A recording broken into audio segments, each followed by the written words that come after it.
Buenas tardes a todos, gracias por la asistencia.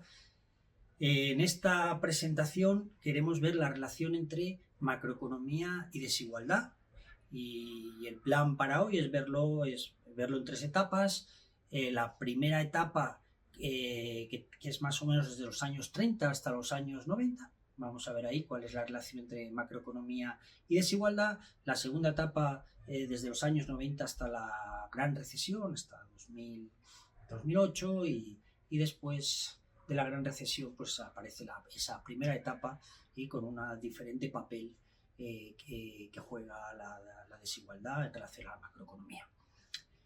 Pues vamos allá. Empezamos en fin, por ver la principal idea, el principal mensaje que queremos transmitir, y es que la desigualdad y la macroeconomía es como una carretera de doble sentido.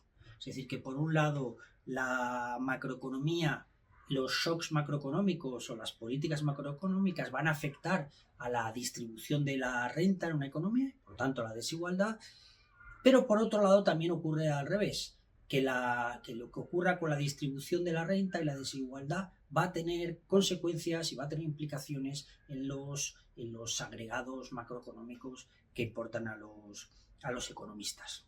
Esta va a ser la idea principal. Y vamos a ver cómo esta idea va cambiando su lugar en la historia de la macroeconomía. Vamos con la primera etapa, que empieza de los años 30, que con el nacimiento de la macroeconomía. Si volvemos hacia la teoría general de Keynes, lo que pretenden los macroeconomistas en esa primera etapa pues es explicar la Gran Depresión y luego buscar soluciones. Están economistas como parte de Keynes, Hicks o Tobin o más tarde Samuelson.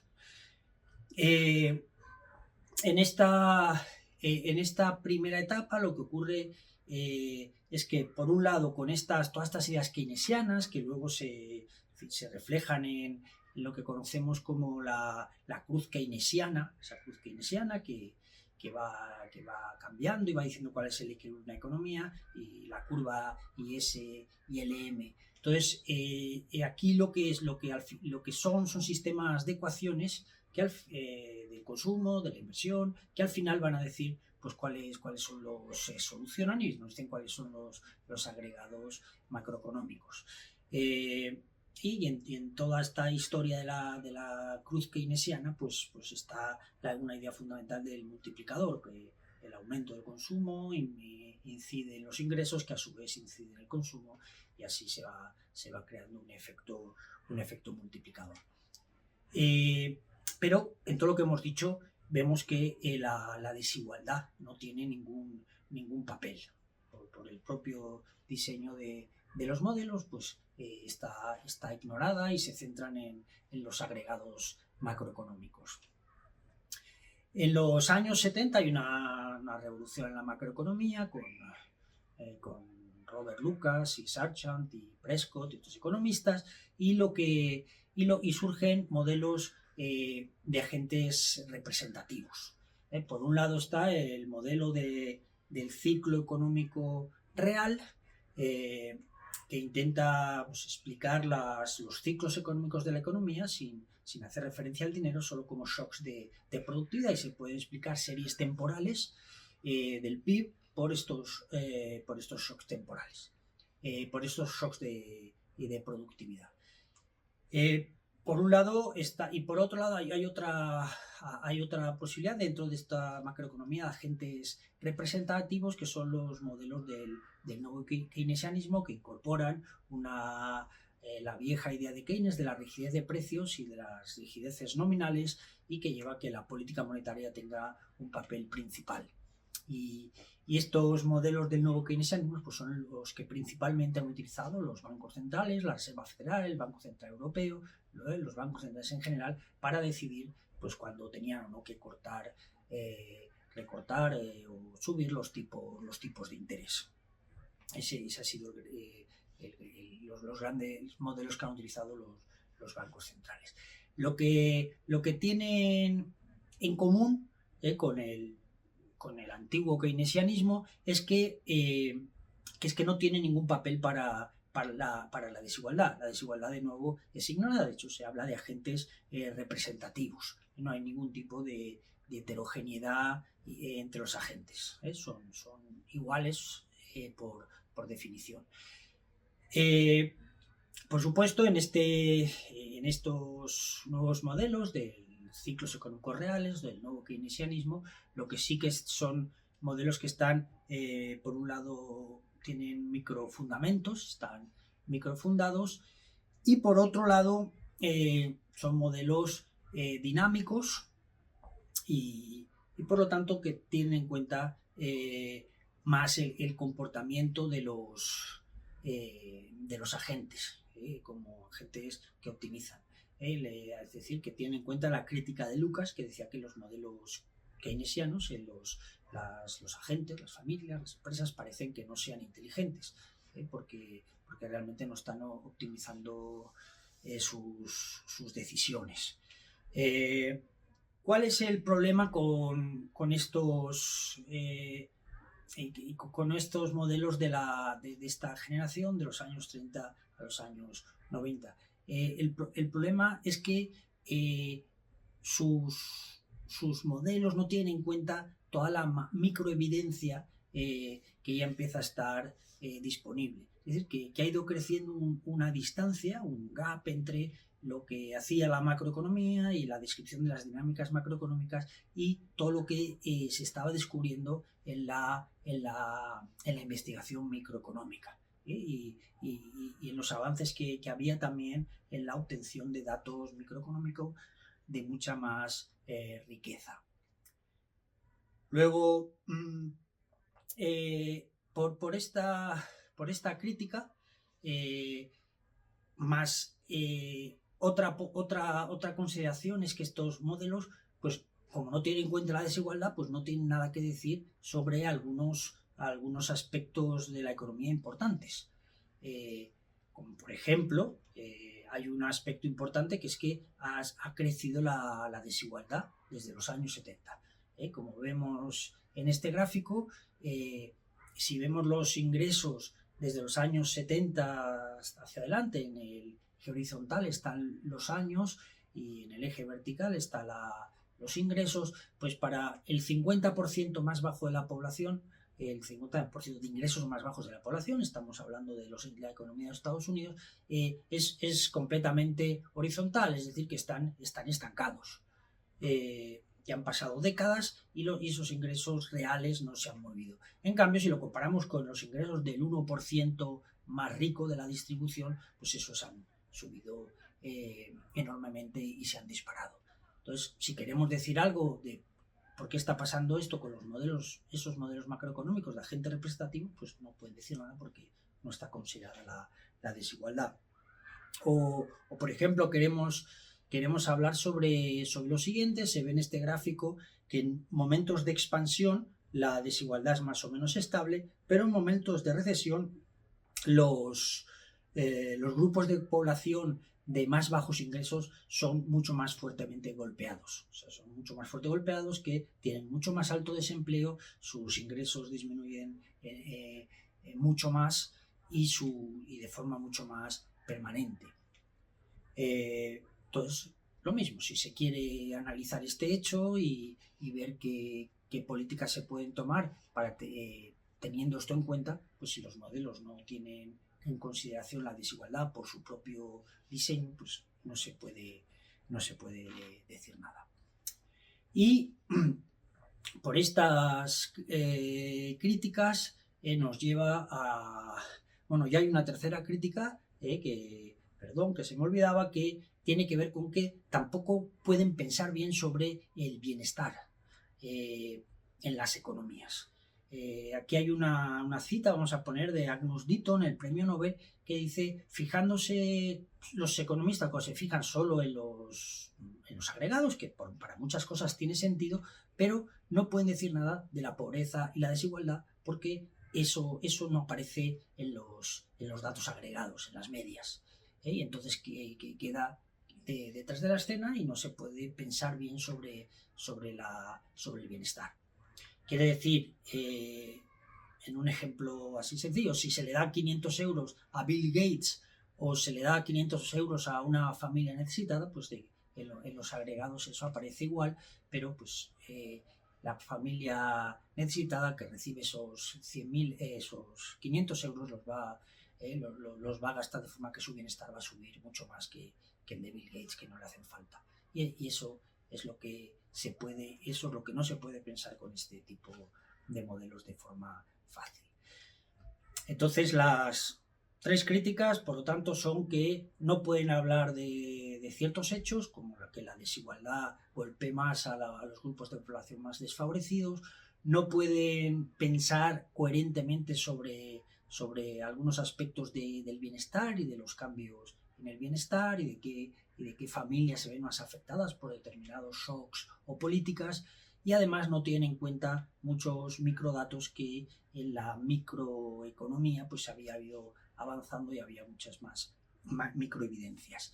Y eso nos hace pasar a la siguiente generación. En los años 90 pues aparece toda una serie de autores que ponemos ahí una lista, entre ellos Huguet o Kussel-Smith, que lo que quieren incorporar en los modelos macroeconómicos la heterogeneidad. Es decir, el hecho de que los agentes ya no sean representativos, sino sean heterogéneos. Y esto le va a dar a los modelos mayor riqueza. Es decir, que se desvían de un supuesto básico de los modelos de agentes representativos. Lo que hay detrás es que los mercados eran completos y estaban plenamente asegurados los agentes. Eso es lo que está detrás de los agentes representativos y de razonar en términos de agregados macroeconómicos. Entonces se desvían de este supuesto básico y van a aparecer mercados ya incompletos, y los agentes, las familias, pueden recibir shocks de ingresos frente a los que no están asegurados. Pueden recibir un shock de ingresos que, por ejemplo, porque quedan en desempleo o pierden temporalmente el empleo o son ascendidos. Todo esto son shocks de ingresos frente a los que las familias no están asegurados, les pilla por sorpresa.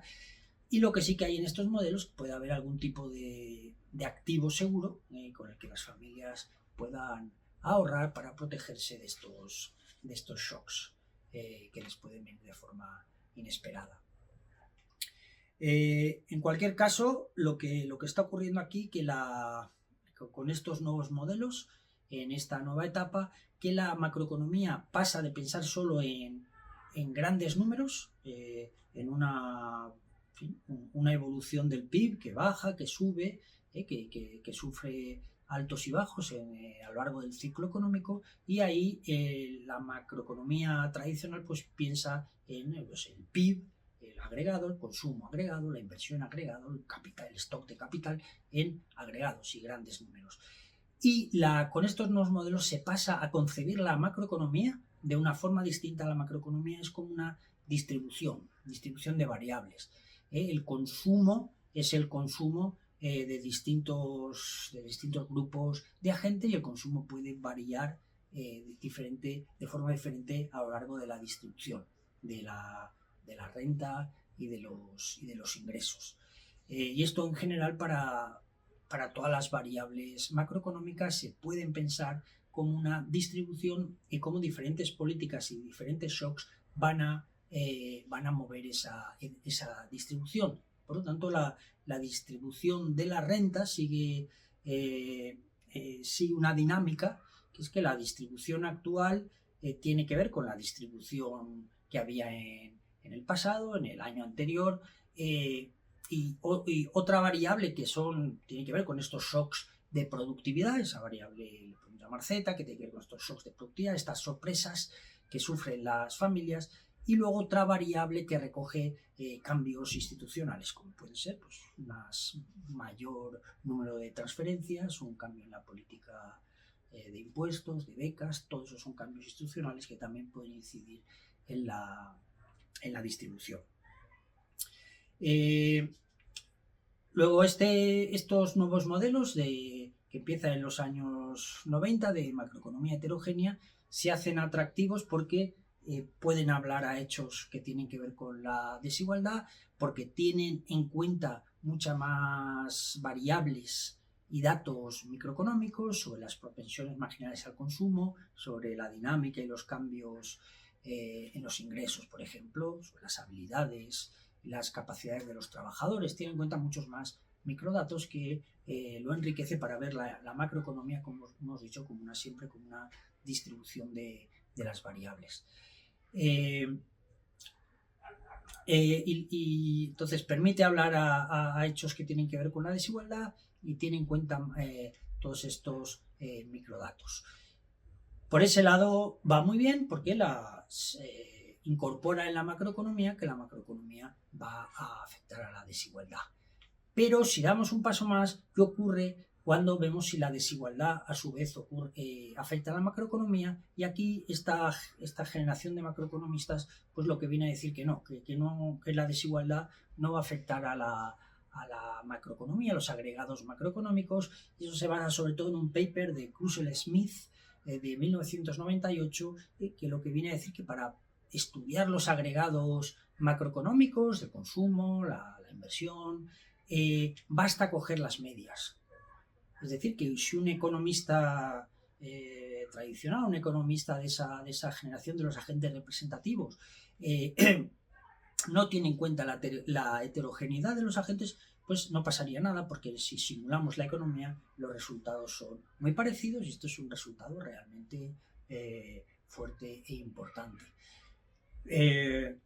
Hay una frase también de Robert Lucas que viene a decir lo mismo, es decir, que para estudiar la desigualdad, dice, pues el bienestar, para estudiar el bienestar de las personas, la desigualdad lo es todo, pero simplemente para estudiar la dinámica de macroagregados, como el Producto Interior Bruto, como el consumo agregado, ahí la desigualdad no pasa nada, puede no tenerse en cuenta. ¿Qué podemos decir si damos un paso atrás para ver por qué surge este resultado muy importante de que la desigualdad no tiene implicaciones en los agregados macroeconómicos que se puede ignorar? Tiene que ver con que estos economistas están asumiendo que las familias ricas al final son versiones en escala más grande de las familias pobres. Es decir, que sus comportamientos en consumo, en ahorro, realmente son los mismos, solo que con diferentes tamaños de su consumo, de su ahorro. Pero en cuanto a las fracciones y a las propensiones marginales al consumo o al ahorro, pues son iguales o muy parecidos. En concreto, en este gráfico vemos que salvo un grupo de familias, que son las familias hand to mouth, las familias que viven al día, que tiene una propensión marginal al consumo un poco más alta, el resto de familias, si nos alejamos de la restricción de crédito, el resto de familias en la distribución de la renta tiene una propensión marginal al consumo ya muy parecida y se comportan como familias bajo la hipótesis de los ingresos permanentes, por lo tanto con una propensión marginal al consumo muy baja. Todo esto es lo que están asumiendo. ¿Cuál es el problema con esto? El problema es que cuando vemos los datos, las propensiones marginales al consumo son altas para muchas más familias. No solo para las familias hand to mouth pobres, es decir, familias que no tienen riqueza líquida, no tienen dinero en los bancos, pero tampoco tienen riqueza no líquida, tampoco tienen una casa en propiedad o una cuenta de jubilación grande. Pero también hay otro tipo de familias hand to mouth, les llaman wealthy hand to mouth, familias que viven al día pero que son más ricas. Son más ricas en el sentido que sí que tienen riqueza ilíquida, suelen tener una casa. Han puesto todo su dinero en una casa y en el banco tienen poco dinero, tienen poca riqueza líquida y se comportan al final como una familia pobre hand to mouth, con una propensión marginal al consumo muy alta. Todo esto es lo que no tiene en cuenta en esta segunda etapa, esta segunda generación de macroeconomistas, y nos lleva a la última etapa que nace después de la gran recesión, donde pues, los economistas se dan cuenta que para entender lo que ha pasado, la desigualdad lo que ocurre así con la desigualdad y la distribución de la renta y la riqueza, y ver las hipotecas que tienen las familias y ese tipo de cosas es importante para explicar la macroeconomía y lo que ha ocurrido. Y lleva entonces a tomarse en serio, para hacer macroeconomía de agentes heterogéneos, este tipo de datos que hemos dicho. Es decir, se toman en serio que las propensiones marginales al consumo, lo que nos dicen los datos es que, por un lado, son más altas de lo que se pensaba, es decir, la propensión marginal al consumo puede ser hasta de 0,25 o 0,30, es decir, que le das a una persona 100 euros y puede gastar en el primer trimestre sobre 25 o 30 euros. Esto es mucho más alto de lo que se pensaba. Pero además las propensiones marginales al consumo cambian y son heterogéneas. Y en concreto son mucho más altas para familias que tienen poca riqueza líquida, y luego ya va bajando, es decreciente a medida que sube la riqueza líquida. Pero como acabamos de decir, familias con riqueza líquida son muchos más de las que se pensaban, porque no solo están las que no tienen riqueza líquida y tampoco no líquida, no tienen casas o acciones, otro tipo de riqueza. También entran familias que sí que tienen en papel riqueza, pero muy poca riqueza líquida, y ahí sí que son muchas más y su consumo pasa a ser mucho más importante. Entonces, teniendo en cuenta todo esto, las implicaciones de esta macroeconomía de agentes heterogéneos, lo que lleva es a distintas conclusiones para distintas políticas. Es decir, va a ver que la política monetaria, por ejemplo, va a funcionar por canales distintos de los que pensaba la economía de agentes representativos. O la política fiscal, teniendo en cuenta estas propensiones marginales al consumo más altas, puede ser distinta de las que pensaba la macroeconomía de agentes representativos. Y en estos modelos de macroeconomía heterogénea, la desigualdad importa para entender los macroagregados. Vamos a ver a través de tres grandes mecanismos. Por un lado, mecanismos que por el lado de la demanda, por el consumo, la inversión, y aquí lo que ocurre es que el consumo depende de los ingresos mucho más que del tipo de interés. Y de hecho las familias ricas tienden a consumir una proporción más pequeña de su consumo, una proporción más pequeña de su renta.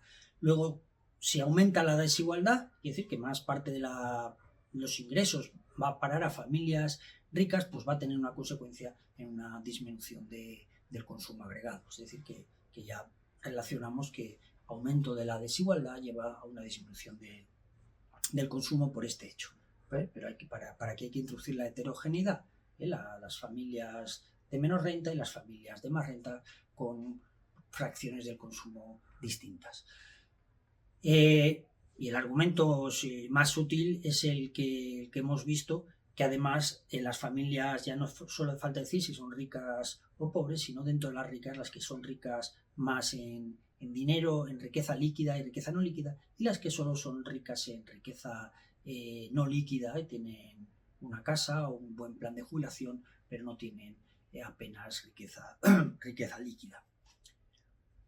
El segundo mecanismo por el cual la desigualdad puede afectar a la macroeconomía es por el lado de la oferta, de cómo se organizan y producen las empresas. Entonces aquí importan las restricciones al crédito. Si hay importantes restricciones al crédito, a la educación, por un lado, a quien más van a afectar, pues a los hijos de familias pobres con pocos recursos, que pueden tener dificultades de acceso a la educación, y ahí está la economía perdiéndose a gente con talento, pero que no ha tenido los créditos y las ayudas necesarias, en este caso los créditos necesarios para estudiar, y tendrá repercusiones en el crecimiento a largo plazo. Y por otro lado, estas restricciones al crédito se pueden dar para emprendedores, que haya emprendedores con talento, pero que no tengan el suficiente dinero y no tengan acceso al crédito porque hay restricciones, y la sociedad se esté perdiendo buenas empresas y buenas iniciativas empresariales por esta razón. Y el tercer mecanismo, que es más amplio, es un mecanismo de economía política. Sociedades con una alta desigualdad, con demasiada alta desigualdad, eso lleva a poca paz social, a disturbios sociales, y en muchos casos a surgimientos de populismos. Entonces, como el populismo es uno de los problemas más importantes en la actualidad, pues importa pensar estos temas de la desigualdad e incorporarlos a los modelos, porque sin ellos no podemos entender un fenómeno tan importante y tan amplio como este. Luego, en conclusión, si en estas tres etapas, la primera etapa pues no tiene en cuenta la de los años 30 a los años 90, todos los modelos macroeconómicos, ya sean del más viejo keynesianismo, los modelos del tipo ISLM, de la cruz keynesiana, o los modelos de agentes representativos, microfundados y de estocásticos y dinámicos, todos tienen en común que ignoran por diseño la desigualdad, no entran en esos modelos, no se puede pensar sobre ella. En la segunda generación desde los años 90 se introducen los agentes heterogéneos en los modelos macroeconómicos, y por lo tanto se puede pensar sobre la desigualdad, pero solo se piensa en una dirección, que la macroeconomía afecta a la desigualdad. Las políticas y los shocks macroeconómicos van a tener consecuencias en la desigualdad de la renta y la distribución, pero no se piensa en el sentido contrario. Es decir, no se piensa que la desigualdad pueda tener consecuencias, o se piensa más bien que no tiene ningún papel la desigualdad para entender los macroagregados. Y la última generación de economistas, entre los que están economistas como Benjamin Moore, como Gianluca Violante, como Greg Kaplan, Felipe Alves, y ahí pongo una lista de muchos otros que están